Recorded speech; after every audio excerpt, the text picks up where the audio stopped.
What does it say about this team that y'all were able to fight through that Ole Miss game and get the victory? Perseverance. I think that's the biggest word I can say for our team. We're going to go through adversity. We know this just because it's the SEC and we know how much of a challenge that is to be in this conference. But I think our biggest quality is having that perseverance, sticking together as a team when stuff gets harder and not, the opposite way. So I think we knew going into that game that each game we play is going to be like this, is going to be tough like this, no matter what the record is.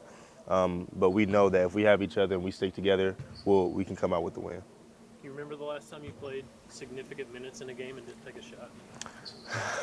shot? No, I don't actually. I haven't really been paying attention to just how many shots I've taken each game, but just from what I can remember, I don't remember the last time that I, hasn't taken any shots and played that many minutes. Rick and Santi were both talking highly of you the other night after the game. What does that say about where your game is? That you're not taking a shot, but you're still affecting the game I in a think big way. I think that like you said and like they said, I can affect the game in many ways besides just scoring. And I think I'm gonna continue to get better, even offensively. And just keep buying into my role and keep extending my role where it's needed. And if that's to score the ball, then I can do that. If that's to defend the ball, rebound, pass, I'll do whatever. So just making sure that I'm continuing to be a star in my role. I know Santi and Tyreek helped with morale the other night, but going into each game, have you kind of adopted the mindset of wanting the other team's best offensive player? Oh, of course. It's fun to me. When you have a player that's as good as Morel and you go in there and try your best to defend that player and at least keep them below their average, but to go as far as to, keep them that low is great for me. And he's a great player, like I said before, but, it's always exciting for me to go in and try and lock somebody down, especially one of the conference's best. Are you having that conversation with the coaches, telling them that you want the other team's best offensive player, or is it kind of unsaid at this point? At this point, I think they already know that I want whoever's the go-to player is, and it doesn't matter if they're the 1, 2, 3, or the 4. I really want to guard them, and that's my mindset. I feel like I can go against anybody and defend the best players in this conference and in college. That's where I hang my hat on. So I think they know at this point that I want the challenge. When do you think that happened? Like that became an unspoken thing? I think probably the beginning of this year. I think last year they knew that I was capable of doing it, but as a freshman, it's a little bit harder to stop picking up fouls and little stuff like that. So once I kind of learned the flow of the offense and the flow of how the games are supposed to be going, I think I picked up a lot of good habits, and I think they seen that in me too.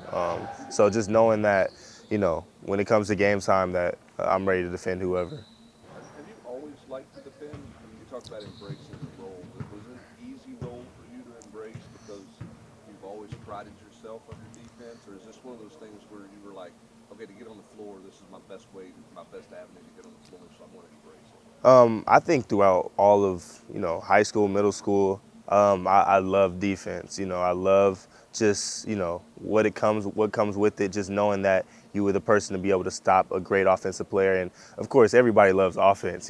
I love playing offense. I love scoring the ball. I love all that, but defense was something that I really, really enjoyed.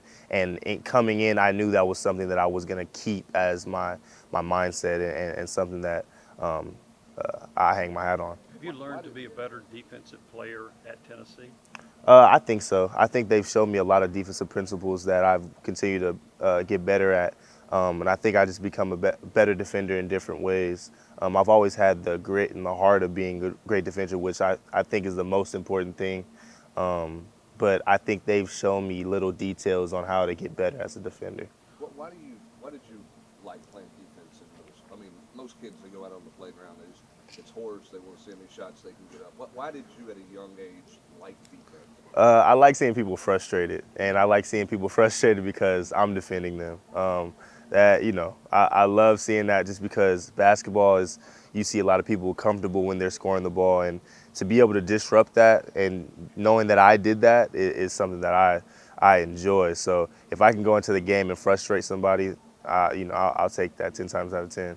Who on y'all's team makes the most fix-it plays? Ooh, besides me,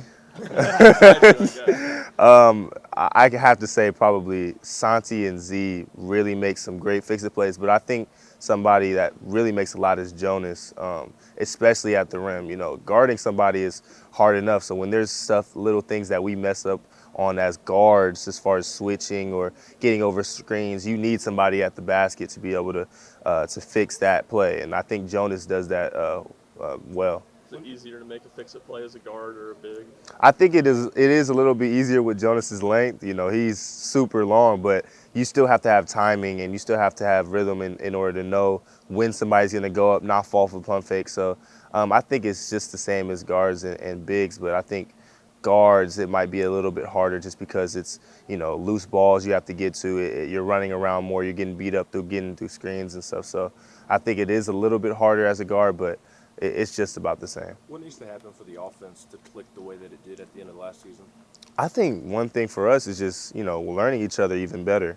We've gotten to a point where we've learned each other game really well, but I think, when you go into SEC play and defenses are ready for you, they see the kind of rhythm that you guys had in preseason. I think now it comes to different players having different roles and, trying to figure out which players are good at which moments. And I think that's something that we're still figuring out right now. And I think it's something we'll get really soon. What do you know about Mississippi State? I know that they're a good team. I know that they're ready to play. Always. I know they had a really good preseason as well. And I know they're coming in to want to beat us. So that's all I really need to know about them. And I'm excited to play against them. Do you know who their leading scorer is? I'm pretty sure it's Tolu Smith, but he's a good player, and like I said, I'll be happy to guard him if I have to, or anybody on the team. So, whatever happens, I'm with it. Everybody good? All right. Thank you. Perfect. No problem, guys. Thank you.